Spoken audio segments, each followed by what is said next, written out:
Hello, basketball people, we have news. Let's go to more news about the Golden State Warriors. I ask you to give a thumbs up and subscribe to my channel, as I am a Warriors fan. A former All-Star returning to the NBA. Could Victor Oladipo regain his high-level play with the Warriors? I believe so, because Oladipo will be alongside experienced and established players like Stephen Curry, Draymond Green, Jimmy Butler, and Al Horford. And because of this, he could be very useful in the Warriors' rotation, especially since he will be a low-salary prospect, which would be the veterans' minimum wage. The Golden State Warriors will need some defensive productivity from their backcourt if the storied franchise wishes to capture its 8th NBA championship in 2025-26. In an effort to increase the intensity and surround the team's four-time NBA champion and future Hall of Fame point guard Stephen Curry with another accomplished defensive presence off of the bench, Golden State's general manager Mike Dunleavy could make an unconventional decision.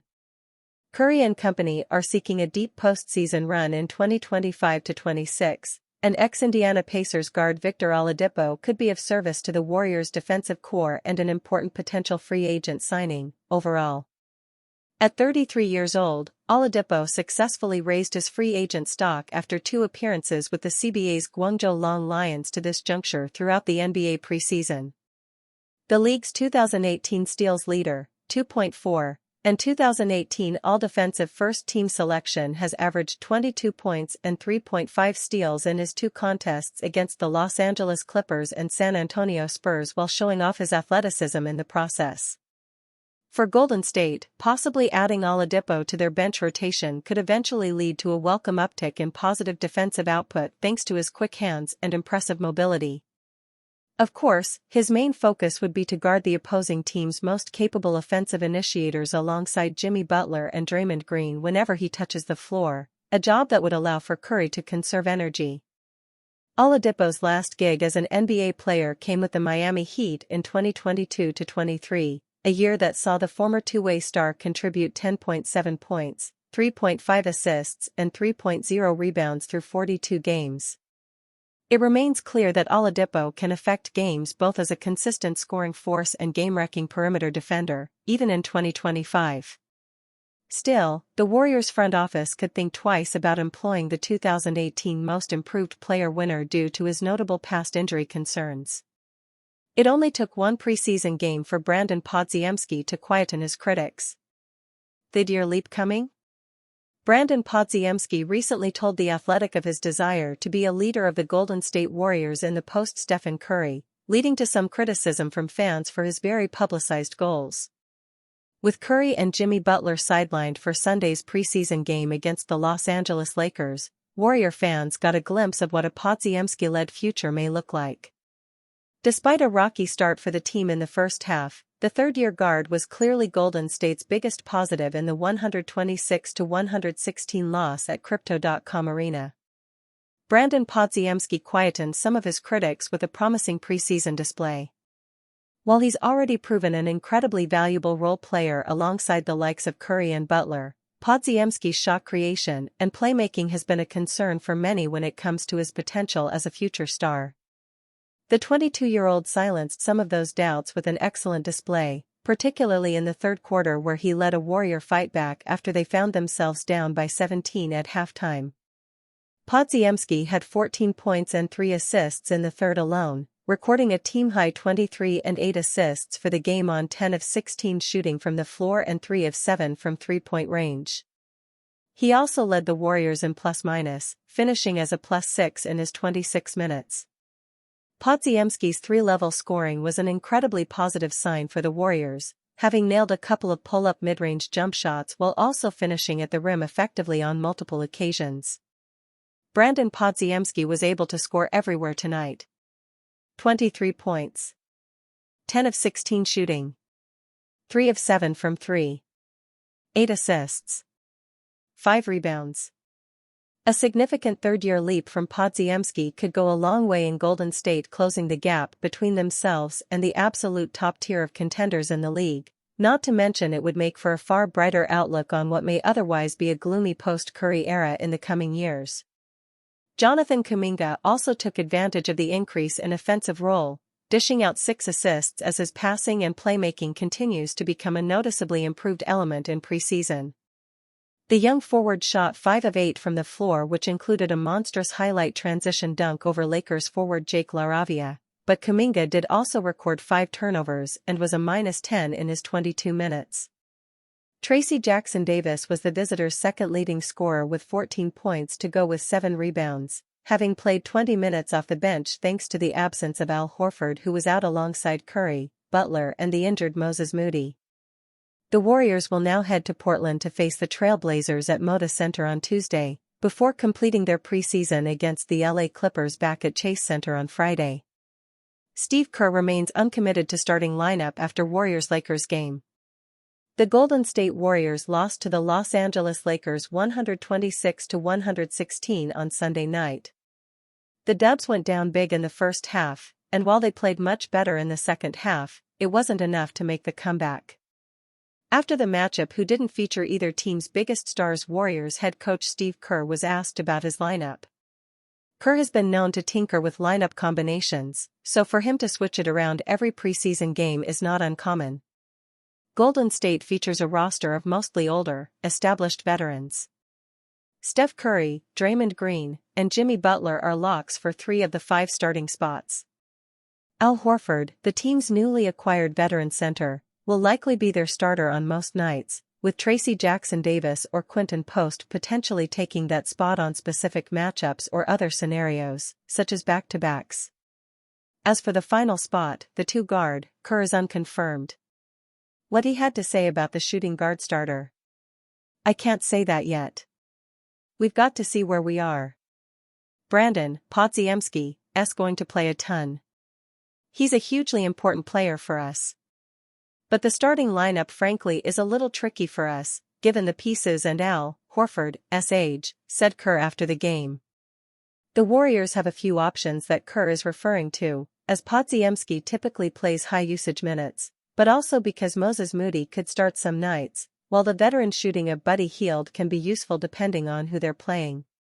Secondly, he referred directly to Horford's age, noting that it will be a factor as the 39-year-old will be needed come April, so they're not going to run him into the ground throughout the regular season. What could happen this upcoming season? During the 2024-25 season, Moody actually was the starter while they went on their final run after Butler arrived. Podziemski fits extremely well with all the starters, so Kerr's predicament is not unwarranted. The reality is, this is a new roster. That means Kerr will have to continue to tinker with who he wants in that spot. Luckily, he only has to tinker with 1 slot, not 2, now that Horford has arrived.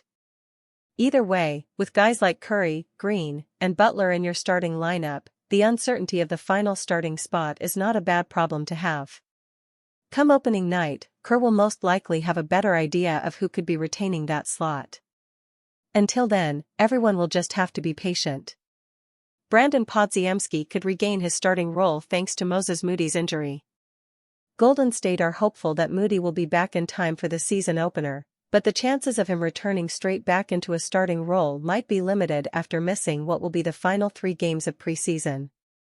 It's a frustrating development for Moody, who had taken a firm grip on a starting role, including impressing significantly in the preseason opener against the Lakers, where he had a team-high 19 points on 5 of 7 shooting from 3-point range. The 23-year-old was retained in Kerr's starting lineup on Wednesday against the Portland Trail Blazers, with Podziemski making way for Al Horford as the Warriors started bigger against a young, athletic team. Moses Moody will miss the final 3 preseason games with a left calf issue, per Kerr. Warriors are hopeful he can get back in time for the regular season opener. Moody hurt it in practice recently. "Not too concerned," Kerr said. Podziemski got the start on Sunday against the Lakers, albeit there wasn't much to take from the lineups and combinations given Golden State were without Moody and veterans Stephen Curry, Jimmy Butler, and Al Horford. Podziemski took more of the on-ball point guard duties with Curry and Butler out, finishing as easily the Warriors' best player in the 10-point loss. The third-year guard had 23 points, 5 rebounds, and 8 assists in his 26 minutes, shooting 10 of 16 from the floor and 3 of 7 from 3-point range that included a 14-point outburst during the third quarter. While he may have got more offensive opportunity than usual on Sunday, Podziemski has also shown himself an incredibly effective role player alongside Golden State's veteran stars. It's for that reason that he started every game after the All-Star break last season outside Game 6 of the first-round series against the Houston Rockets. It's also why Podziemski is now a likely starter next to Stephen Curry in the Warrior backcourt for opening night, albeit Kerr was not ready to emphatically state that after Sunday's impressive performance from the former 19th overall pick. "I can't say that yet. We've got to see where we are. Brandon's going to play a ton. He's a hugely important player for us. But the starting lineup frankly is a little tricky for us, given the pieces and AL's age," Kerr said. Perhaps Moody can get himself right and back in contention to regain his role for opening night, but there's little doubt that Podziemski has firmed as a starter based on his teammates' injury and Sunday's standout display. Warriors GM Mike Dunleavy backs Brandon Podziemski's vision. Golden State General Manager Mike Dunleavy has no problem with Brandon Podziemski's ambition. In fact, he loves it. The 22-year-old guard wants to earn the trust of Steph Curry and Draymond Green as the next face of the Warriors once the dynasty's core moves on. "When they leave this thing, they got to leave it with somebody," Podziemski said. "How can I have their trust? And they can go to owner Joe Lacob and general manager Mike Dunleavy and be like, 'Hey, we want to leave it with him. He's going to continue what we're leaving.' So, I think about that all the time, and I set myself up in that position to have that. And there's a lot of other things than just skill that you need to be in that position." It's a bold statement from a young player entering just his third NBA season, but Dunleavy believes that mindset is part of what sets Podziemski apart. Golden State Warriors' greatest problem after busy offseason revealed. Even without a blockbuster move, the Golden State Warriors enjoyed a productive summer.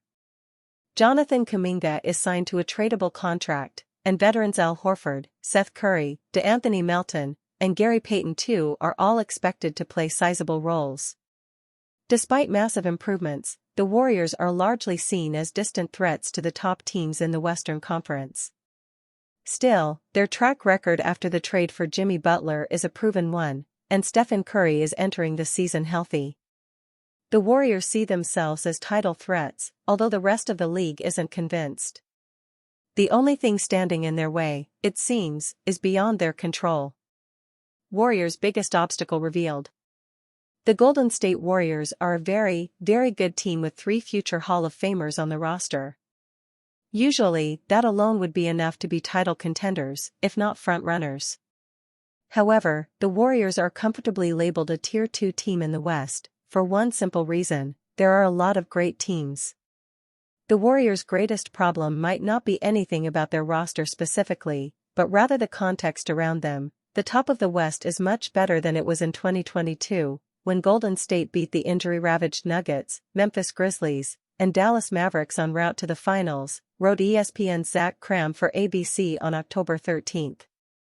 The 10 best players in the world are generally agreed on: Nikola Jokic, Shai Gilgeous-Alexander, Giannis Antetokounmpo, Luka Doncic, Anthony Edwards, Victor Wembanyama, Stephen Curry, LeBron James, Kevin Durant, and Anthony Davis. All but Antetokounmpo play in the Western Conference. While the Warriors have one of the best supporting casts in the entire NBA, their durability can be questioned. In short, the Dubs are really good, but there are plenty of better teams lurking. Every NBA team has an Achilles heel. The Warriors are old. The Minnesota Timberwolves got weakened this summer by the departure of Nickeil Alexander-Walker. The Houston Rockets are already injured. The Los Angeles Lakers' depth is questionable. The Dallas Mavericks are unproven. The LA Clippers, like the Warriors, are aging. That leaves only the Oklahoma City Thunder and Denver Nuggets as true juggernauts who are all but guaranteed to finish ahead of Golden State. The playoffs are still about 7 months away. Right now, there is doubt that the elder Warriors can endure an 82-game season. Of course, any team could deal with injury or be devastated by the unpredictable. The Warriors are not favored to win the Western Conference. However, it's impossible to make a guaranteed prediction before the season even starts. The Warriors, like most Western teams, are very much in it.